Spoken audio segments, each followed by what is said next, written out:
Dua kapal SAR untuk wilayah pengoperasian Ambon, Biak, Manokwari, dan Mentawai diresmikan di Ambon, Maluku. Peresmian kapal SAR ini untuk membantu tugas tim SAR di 4 wilayah tersebut. Peresmian 4 kapal SAR ini dilakukan Kepala Basarnas Marsikal Madya Muhammad Syaugi di Pelabuhan Yosudarso, Ambon.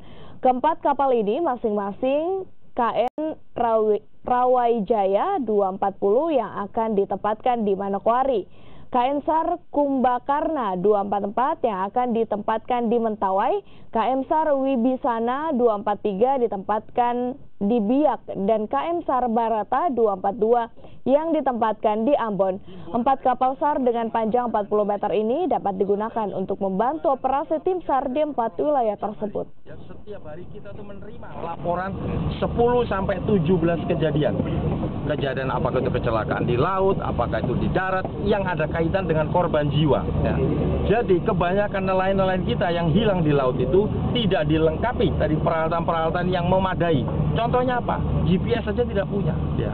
Jadi dia ini ya karena dia merasa nenek moyang pelaut sehingga dia yakin. Nah ini yang saya himbau, perlu membawa alat-alat komunikasi atau peralatan GPS untuk apa?